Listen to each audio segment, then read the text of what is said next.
Hi friends, இன்றைக்கி நம்ம induction ஸ்டவ்வில் தான் ஒரு குக்கிங் பார்க்க போகிறோம். இப்போ வந்து கேஸ் எல்லாம் கிடைக்க மாட்டேங்குது. புக் பண்ணாலே ஒரு மாதம் கிட்ட ஆகிறது கிடைக்கிறதுக்கு.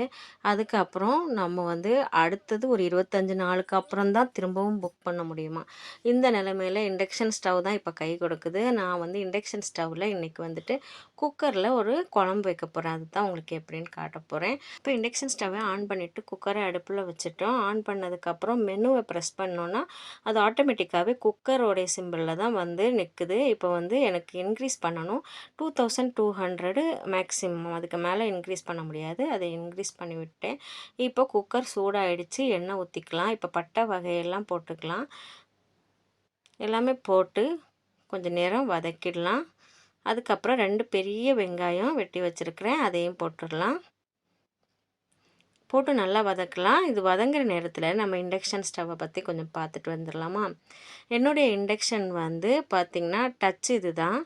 இதில் வந்து என்ன இருக்குன்னா, தோசை சப்பாத்தி போடுறது அந்த பெரிய ரவுண்டு, அடுத்தது குக்கர், இது வந்து குழம்பு, அடுத்தது பொரியல் பண்ணுறது, கீழே பார்த்திங்கன்னா பால் எல்லாமே சூடு பண்ணுறது, ஹீட் மில்க் அப்படின்னு இருக்குது.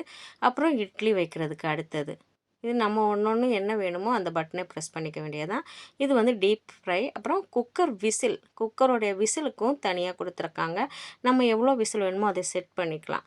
அவ்வளோ விசில் வந்து ஆட்டோமேட்டிக்காகவே அது ஆஃப் ஆகிடும். 2200 தான் வால்ட்டு தான் மேக்ஸிமம் ஹீட்டு. குறைஞ்சது வந்து மைனஸ் இருக்குல்ல, அதை ப்ரெஸ் பண்ணோன்னா 100 வரைக்கும் வரும். பாஸ் பண்ணணுன்னா மேலே இருக்கிறத ப்ரெஸ் பண்ணணும். டைம் செட் பண்ணணுன்னா இந்த டைமரை ஆன் பண்ணணும். மெனுவில் போனால் தான் ஒன்று ஒன்றா மாற்ற முடியும். அப்புறம் ஆட்டோமேட்டிக் கீப் வார்ம் இருக்குது, டைரெக்டாக ஆஃப் ஆகாது. ஃபஸ்ட்டு ஆட்டோமேட்டிக் கீப் வார்மில் போகும். அதுக்கப்புறம் தான் நம்ம திரும்பி ஒரு வாட்டு ஆஃப் ஆன் பட்டனை ப்ரெஸ் பண்ணோன்னா ஆஃப் ஆகிடும். இதெல்லாம் தான் இந்த இண்டக்ஷன் ஸ்டவ்வில் கொடுத்துருக்காங்க. இப்போ பார்த்திங்கன்னா வெங்காயம் நல்லா வதங்கிடுச்சு. அடுத்து தக்காளி போடலாம். தக்காளி வந்து 2 மீடியம் சைஸ் தக்காளி எடுத்திருக்கேன். பெரிய வெங்காயம் 2, மீடியம் சைஸ் தக்காளி 2. இந்த தக்காளியை இப்போ வதக்கிடலாம்.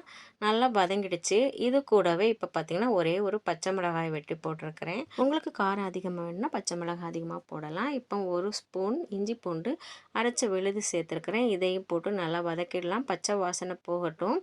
பச்சை வாசனை போனதுக்கப்புறம் கழுவி வச்சுருக்க சிக்கனை போட்டுடலாம். இந்த சிக்கன் வாங்கும்போது இது கூடவே கல்லீரல், ஈரல் இது கூட கொடுத்தாங்க. அதையும் நான் போட்டாச்சு. இதுக்குள்ளாடியே போட்டுட்டு நல்லா கிண்டி விட்டுடலாம்.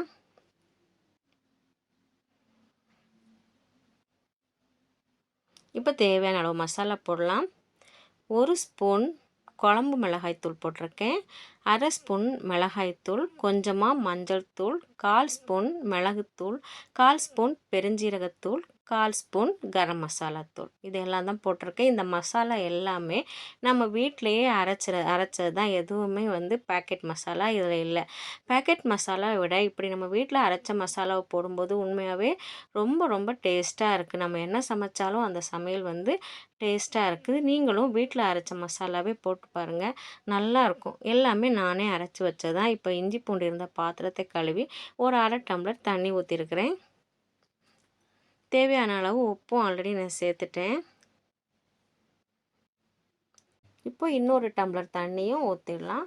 ஊற்றி மிக்ஸ் பண்ணி காரம், உப்பு எல்லாமே இருக்குதான்னு பார்த்துட்டு குக்கரை மூட வேண்டியது தான் நம்ம.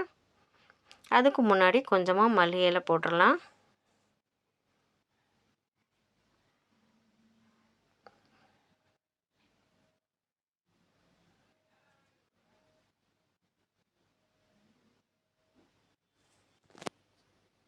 அப்புறம் குக்கரை மூடி ஒரு விசில் தான் நான் விட போகிறேன். இப்போ விசில் கூட நம்ம இண்டக்ஷன் ஸ்டவ்லேயே செட் பண்ண போகிறோம். இப்போ பார்த்திங்கன்னா 2200 வால்ட் இருக்கா. இப்போ நான் அந்த விசில் இதை ப்ரெஸ் பண்ணோன்னா பிசி ஒன்றுன்னு இருக்குது. பிசினா ப்ரெஷர் குக்கர். ஒரு விசில் வந்ததும் ஆட்டோமேட்டிக்காக ஆஃப் ஆகிடும். அதுக்குள்ளாடி நம்ம கொஞ்சம் தேங்காய் அரைச்சிக்கலாம். கொஞ்சமாக தேங்காய் எடுத்துருக்கிறேன். அதில் வந்து 1 ஸ்பூன் கசகசா போட்டிருக்கேன். போட்டு கொஞ்சமாக தண்ணி ஊற்றி நல்லா அரைச்சி வச்சிடலாம். அரைச்சி எடுத்தாச்சு பாருங்கள், நல்லா சூப்பராக அரைஞ்சி வந்துடுச்சு. இப்போ நமக்கு வந்து ஒரு விசில் வந்துடுச்சு. வந்த உடனே பார்த்திங்கன்னா உங்களுக்கு இது ஆஃப் ஆகிடும் பாருங்கள். பார்த்திங்களா, ஆஃப் ஆகிடுச்சு. இப்போ குழம்பையும் பார்த்திங்கன்னா ரொம்ப ரொம்ப சூப்பர் டேஸ்ட்டாக இருக்குது.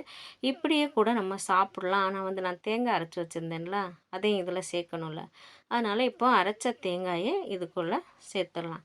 நம்ம இட்லிக்கு தான் இந்த சிக்கன் குழம்பு சாப்பிட போகிறோம். அதனால் கொஞ்சம் தண்ணியாக தான் நான் குழம்பு வச்சுருக்கிறேன்.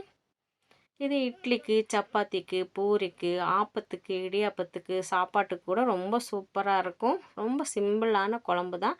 கண்டிப்பா நீங்க இத ஒரு நாள் ட்ரை பண்ணி பாருங்க. ரொம்ப நல்லாயிருக்கும். டேஸ்ட்டா இருக்கும்.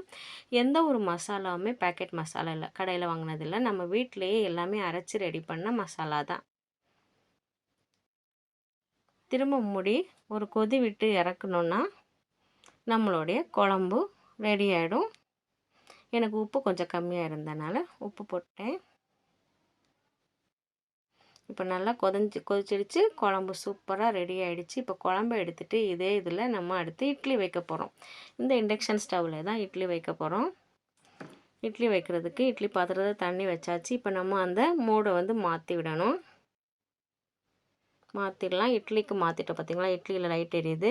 இப்போ 20 மினிட்ஸ் வச்சுருக்கேன். தண்ணி ஹீட் ஆக ஒரு 5 நிமிஷம். அதுக்கப்புறம் இட்லி வேக ஒரு 15 நிமிஷம் வச்சுருக்கேன். அதுக்குள்ளாடியே நம்ம வேணும்னா பார்த்து எடுத்துக்கலாம். ஆஃப் பண்ணிடலாம். இல்லை அப்படி இல்லைன்னா 20 நிமிஷத்துக்கு அப்புறமா அது ஆட்டோமேட்டிக்காகவே ஆஃப் ஆகிடும். இப்படி இருக்கனால நம்ம டைமை செட் பண்ணி வச்சுட்டு போனோம்னா நமக்கு கவலையே இல்லை. அது ஆட்டோமேட்டிக்காகவே ஆஃப் ஆகி வார்மில் இருக்கும். ஆட்டோமேட்டிக் வார்ம் அப்படின்னு இருக்கும். இப்போ இண்டக்ஷன் ஸ்டவ்வில் குக் பண்ண இட்லி சிக்கன் குழம்பு ரெடி ஆகிடுச்சு. வாங்க சாப்பிடலாம். வீடியோ பிடிச்சா லைக் பண்ணுங்கள். நீல கடலோடு இணைய சப்ஸ்கிரைப் பண்ணுங்கள். நன்றி.